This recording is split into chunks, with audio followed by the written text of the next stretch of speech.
eventful is probably a word we could choose to describe tonight's LA Kings game against the Nashville Predators.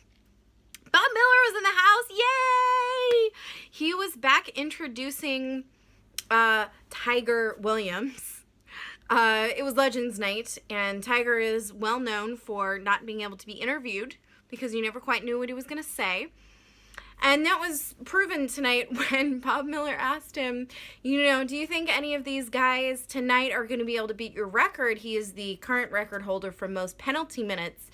In 14 seasons, he has 3,966, if I read that correctly, which is just insane.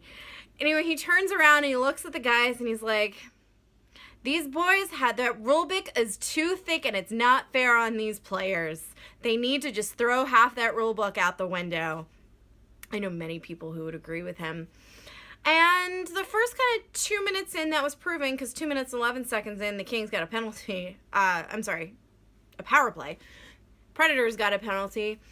But you know, it may as well have been a penalty kill because the Kings didn't really do anything with it. And then my least favorite fighter, Andy Andreoff, who, if he was any damn good at it, or if the league was the way it was back when Tiger Williams was playing, and that kind of thing, you know, actually helped win hockey games, I'd be okay with it. Except that's not the way the league is now, and this is not a team that needs people to be beefy and fight in that kind of manner.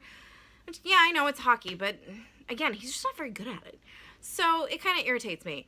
Anyway, he decides to take those words to heart. He gets into a beef and 5 minutes in the penalty box for both of them. A couple of minutes later, McDermott, who I find tends to pick his fights much better than Andreoff, didn't exactly pick a fight so much as smashed a guy into the board so hard that the other guy's helmet fell off. It was awesome. Like, that's the kind of rough and toughness I like to see because it's effective and it creates plays and gets the puck back to the Kings as opposed to what Andreoff does, which doesn't really move the game along at all. He wasn't picking a fight because this guy hurt Drew Doughty or anything.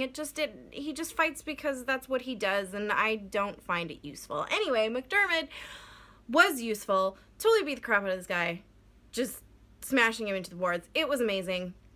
And he had the puck, so totally legal. Cody McLeod takes offense to this and decides to pick a fight with McDermott. So there's now 4 people in the box, and McDermott's just grinning because A, he won the fight, and B, he won the Kings a power play because Cody McLeod got the extra 2 minutes for instigating and a 10-minute game misconduct. That's where being a slightly more aggressive player actually helps your team. So thank you, McDermott. I really, really liked seeing that kind of play from him. He's making a name for himself that I actually enjoy. Anyway, I'm going to move on from that because there's so many other things to complain about once we get to the second period. Anyway, we got a power play which is slightly better than the one before that, which isn't really saying much. They actually had better chemistry and managed to move the puck around a little bit, but, you know, nothing going. Then some more stuff happens in the first period, but it's not really anything to speak of because by the end of it, we were down by 2 goals. The first one was kind of unfortunate.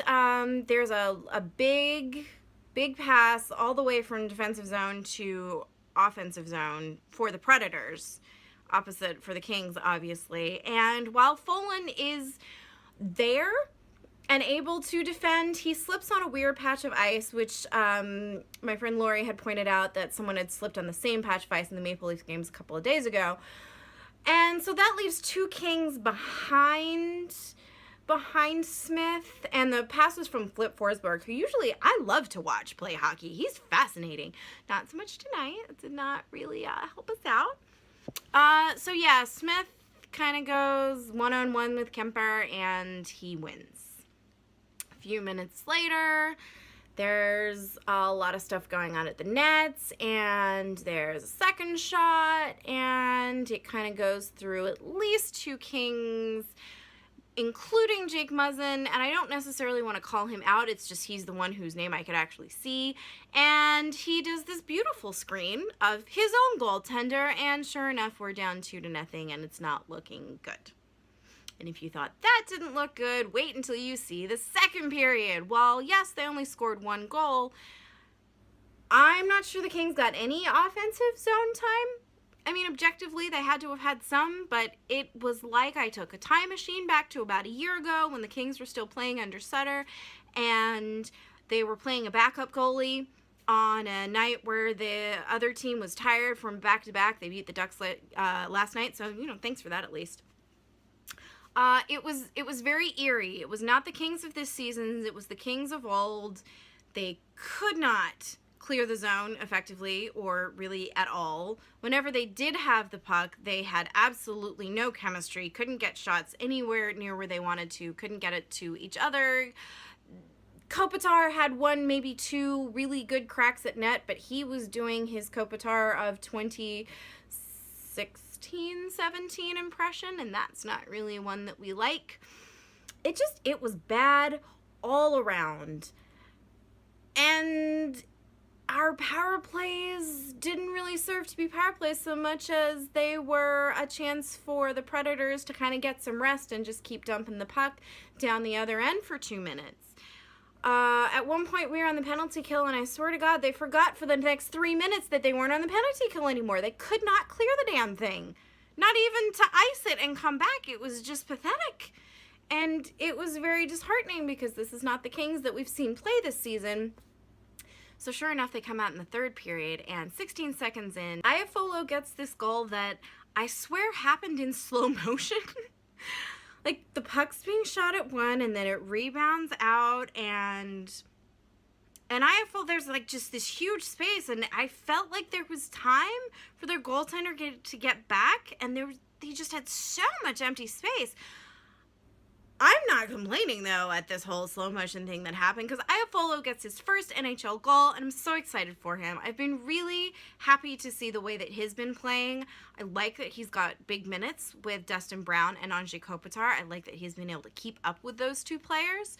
That line has incredible chemistry, and while he has a lot of assists and is very effective on that line, this is his first actual puck in the net.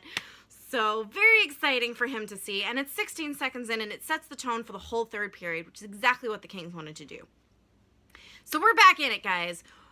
3-1. There's a little bit of a ways to climb, but the way the Kings have come out is much more the Kings of this season, and there's hope in the building. They are actually, like, on top of the puck. Drew Doughty was fast. That's not usually one of his strengths. Like, I don't look at him the way I kind of look at Adrian Kempe and think, oh yeah, this guy's really fast. But Drew was completely on top of it. Probably to make up for his unsportsmanlike conduct that he got in the second period for chirping the ref. Or maybe he's just Drew Doughty being Drew Doughty. That's probably it too. So kind of moments after the first goal, things are looking good for the Kings. And a very funny thing happens. It's probably the weirdest goal I've ever seen. We're kind of sitting there saying, oh, they need to get their second goal before the 10-minute mark and maybe at the 7-minute in mark. This thing happened, and it's Folan's turn to get on the board. He had noticed, or someone had mentioned to him, that their goalie was going early to look at plays behind the net when they thought it was going to dump and chase. And so he goes out to play it, and sure enough, Folan's like, nope, just kidding, not really dumping this puck. I'm actually going to shoot it directly into the net where their goalie was nowhere near. It was so bizarre, but we're kind of like, wait, what just happened? Hey, yay, we're within 1. We've got plenty of time to seal this up. The Kings can do it. This is the team that is going to make their third period comeback, and sure enough, we get a power play, and it's PK Subban, who actually has been phenomenal. Of course, he got the second goal of the evening. He's PK Subban. And we were just saying right before he got his penalty that he's actually one of the nicest guys in the NHL, and then he starts saying words to the ref about his penalty that make me think maybe he knows some not very nice things. So anyway, he's in the box, and for the first 30 seconds of this power play, we're like, pass it to Marty, you gotta pass it to Marty, he wants it, he knows what to do with it, and sure enough, they pass it to Alec Martinez, And jazz hands strikes again. The LA Kings are tied. There's still a good 7 or 8 minutes left in this game. And at this point, I don't know whether to be excited or super nervous that we're going to go and do that stupid thing that we used to do last season where we're like, yay, we're tied or we're winning. And all they're going to get one right back. And it kind of looked like for a couple of plays there, maybe that's exactly what we're going to do. Thankfully, that didn't happen. The Kings kind of kept the momentum going. About 4 minutes left. You're like, oh my God, I just kind of want to get this to overtime because I'm so nervous. About 2 minutes left. I wish I hadn't wished that because Kempe had some fantastic looks at the net. Oh, they were gorgeous and just couldn't quite get there. And I'm really wishing by the time we get to overtime that he had just done it in regulation. I like the Predators. I really wish they'd beaten the Penguins last year for the Stanley Cup there. And not just because I hate the Penguins. I genuinely enjoyed watching their team throughout the whole playoff run. But anyway, we get to overtime and nothing's really going either way until about 30 seconds left. I should mention that we are the best team in in overtime wins, and they are the worst. So I was kind of expecting it to go our way, especially since we'd rallied so hard and played really well, and we're back to that caliber of team that I like watching. But no, unfortunate, poke check kind of thing. Kopi's trying to, back pass it to, I think, Kempe, and there is a really bad forecheck, and this guy is just left all alone, and it's between him and Kemper, and honestly, Kemper's game was not really on top of it tonight. Not really going to blame the second one on him because of the Muzzin screen, but the first goal was, this guy and Smith and Kemper one-on-one, and it didn't go Kemper's way, and you could tell that this breakaway, two Kings not even going to be close to being able to defend, and between the Preds and Kemper, they had it. So if you base it on the second period, the Kings didn't deserve any points, and if you base it on the third period, they deserve 2.